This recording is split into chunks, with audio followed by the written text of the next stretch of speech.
Hi guys, for today's video, ako ay magluluto ng manok. Ayan, so gagawin ko siya adobo, pero hindi siya totally adobo kasi may ihalo akong ibang mga ingredients. Parang style lang siya adobo, pero ang pagluto ko ay iba at dinagdagan ko siya ng ibang ingredients. Pero parang adobo rin siya kasi meron ring mga ganitong ingredients. Pero nag-add lang din ako ng iba. Yan, so haluan ko siya. Merong carrots, potato, bagyo beans, tapos naglaga ako ng manok kasi ay ng mais kasi ihalo ko dito. And then, before that, yung carrots and then potato ay i-fry ko. Yan, so iprito ko siya bago ko siya ihalo para hindi siya madurog. Yan. So, this is bagong way ko sa pagluto ng adobo. Yan, adobo siya pero lutuin ko siya ng ganito at dagdagan ko ng ibang ingredients para medyo maiba. Kasi nakakasawa rin kumain ng same menu pero ganun pa din. Kaya minsan pag nagluto ako para hindi siya paulit-ulit at maiba din naman, ay niluluto ko siya ng ganito. Ay niluluto ko siya pala ng ganito. Ayan, so finry ko muna yung potato. And then, yan, mamaya-maya, ang carrots na naman. Yan, so piniprito natin ngayon ang potato. And then, after nitong potato, ipiprito ko rin yung carrots. Yan, so binabaligtad natin, baligtarin natin para pantay ang pagkaluto niya habang piniprito. Tapos, ihahalo ko to, after na medyo maluto na yung manok maya, saka ko to siya ilalagay kasi para hindi siya madurog. Yan, so pinakuluan ko rin yung mais kasi dapat ang mais maluto siya sa sa pag pinakuluan. Kasi of course mag-aadobo tayo, hindi naman yan. So meron tayong dyan. Lalagyan ko siya soy sauce, may suka tayo. Ayan, maglagay rin ako ng chicken cubes kasi nga yung manok para mas malasa. Ayan.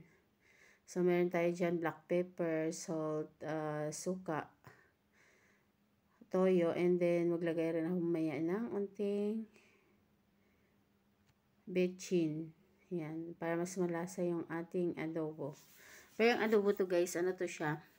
Magdagdag ako ng bagyo beans, corn, carrots and potato, and then ayan, so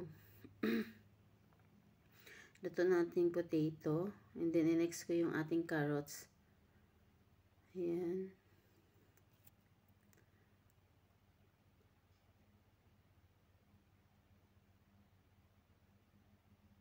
So, fry muna natin bago natin ihalo mamaya. Pag malapit na maluto yung ating adobo. So, inuna ko to siya. Yung ating manok ay hindi ko pa na-start luto. Inuna ko ng prito tong ating carrots. Tapos, dito mamaya, sa pinagprituhan ko, bawasan ko lang yan ng oil. And then, dito ko rin siya igigisa. Ang ating manok, dito ko rin igigisa. So, this is our recipe for today na i-share ko. Siya, adobo rin siya, pero nag-add ako ng mga ingredients. Para maiba naman ang ating adobo. Ayan, ibang adobo rin to. Ilang beses na rin ako nag-upload ng niluto kong adobo, pero ibang adobo naman to. So, tapos na yung ating carrots. So, nagbawas ako ng oil. And then, ang gagawin ko ay i-fry ko ng bahagya. Ayan, so, ibaligtad-baligtad ko sa oil yung ating manok para hindi siya madurog. Ayan. And then, after that, dyan ko na rin igigisa mamaya ang ating bawang, sibuyas, tsaka luya. Dyan ko rin igigisa pagka na-fry ko ng bahagya itong ating chicken para hindi siya madurog. Dito ko rin siya mismo, igilid ko lang yan mamaya ang manok. And then, igigisa ko dyan ang bawang, sibuyas, at luya. So, still adobo pa rin siya, pero iba na ang way ng pagkaluto. Ayan. Iba ang way ng pagkaluto. So, itong recipe na to ang isi-share ko for today's video. Sana guys, magustuhan nyo. Adobo rin siya pero iba ang way ng pagkaluto ko at iba rin at nagdagdag ako ng ibang ingredients kasi syempre masarap naman ang original na adobo pero minsan kailangan rin kasi natin na maiba rin ng para hindi nakakasawa lalo na laging manok. Kaya nag-add ako ng ibang ingredients para para maiba na naman ang adobo natin.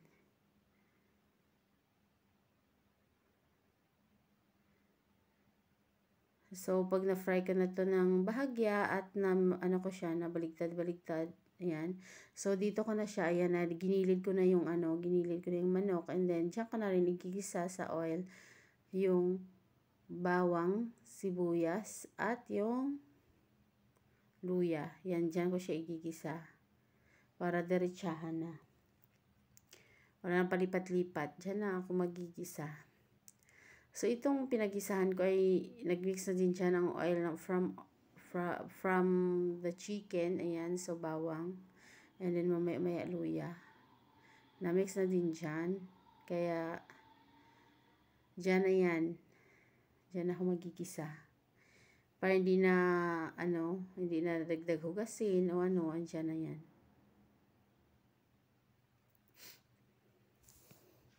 So, sana guys ay, ayan, ang luya ilagay ko rin. Sana guys ay may matutunan din kayo na hindi lang, ang paggawa ng adobo ay hindi lang yung puro ganyan. So, minsan pwede rin tayo mag-isip ng maihalo natin. Same adobo rin siya, pero mag-add lang tayo ng ibang ingredients.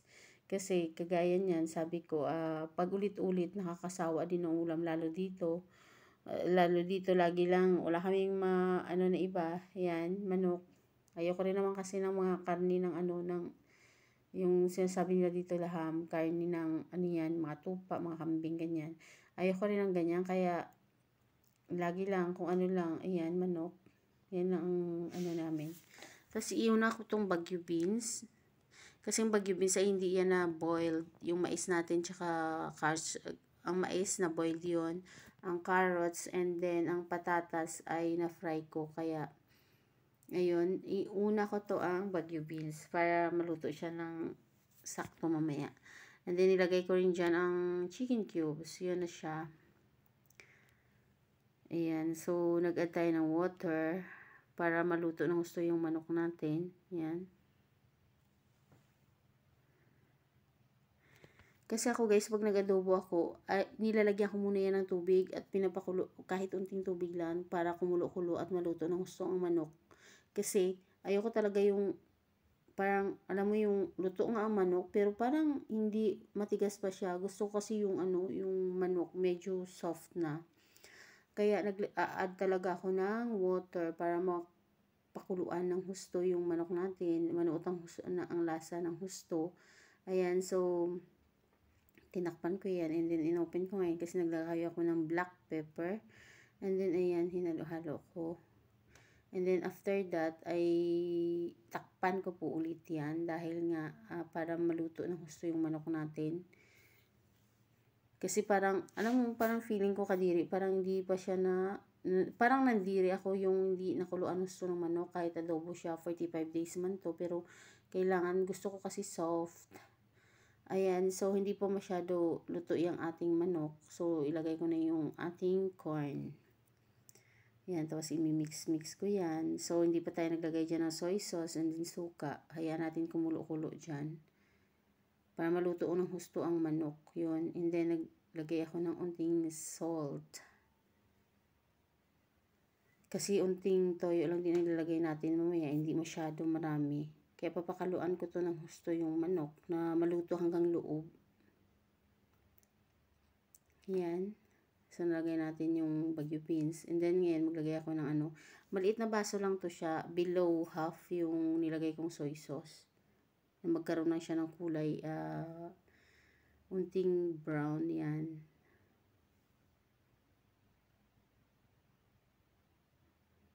Kasi mamaya-maya matutuyo-tuyo din tong natin, ang ating adobo. Tapos mamaya maglagay ako ng unting suka.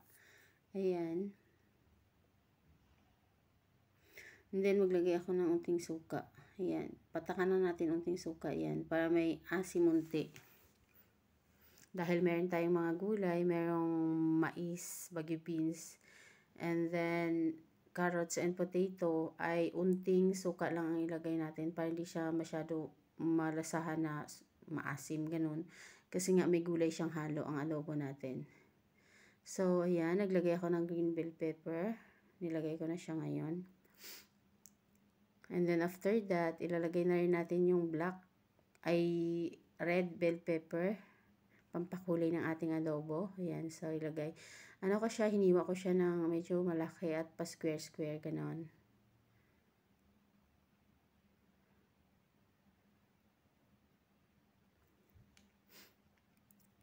Para na maiba naman makulay na adobo. May green, may red, ganon. And then yellow ang corn para makulay yung ating adobo for today's video. Yan guys. So anyway, yung aking channel ay mix naman po yan. But mostly, recipe po yung channel ko. Ayan, ilagay na natin ngayon yung yung potato and then ang carrots, yan. So imi-mix-mix natin dyan. Kasi na yun. Of course, nakuluan na yan. Medyo natuyo na nga yung nilagay kong kanina. Kaya naglagay na tayo ng soy sauce and vinegar. At tapos, tinakpan natin yan. So, medyo shortcut na tong ating, naluto ng husto yung manok. Medyo shortcut na tong ating video kasi, of course, matagal pagka lahat i-video natin. Kaya, ayan. Malapit na po maluto yan. Nilagay ko na yung carrots, potato. Yan. So, naluto na husto yung manok. Yan, medyo soft na yung manok natin. Hindi na yung parang sakto-sakto lang. Gusto kasi sa manok ay soft. So, yung aking channel guys ay mostly dyan cookings. Mix naman yan pero may mostly talaga ay na recipe. Kaya sa mga bago sa aking channel, sana ay nagustuhan nyo ang aking video for today. Yan, ang adobo hindi lang pagluto na plain ganyan. So, pwede natin haluan ng iba pang mga ingredients para mas masarap at maiba. Hindi pa ulit-ulit. Ayan. Ayan, sana magustuhan nyo. At sa mga bago, please don't forget to subscribe, like, and comment po.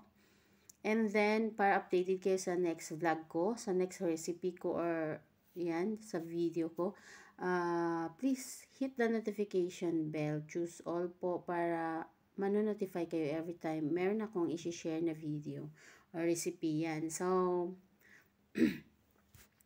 yan na, malapit na maluto yung ating adobong manok. Adobong manok na ganito ang paggaluto ko. Hinaluan ko siyang gulay, ganyan. And then, ayan. So, makulay na adobo. Adobong manok. Colorful adobong manok dahil meron siyang ibang mga ingredients at gulay. Ayan. Kaya pwede nyo rin to guys sa mga mother dyan, sa mga nanay, kahit talaga pa, yan, sa mga mahilig magluto dyan, pwede nyo gayahin yan. Adobo siya, pero niluto ko siya ng ganito. May halong gulay yan. So, mega love shoutout to all. Sana ay nagustuhan nyo ang aking recipe for today. Yan, mega love shoutout to all. Thank you so much for watching my video. See you to my next vlog.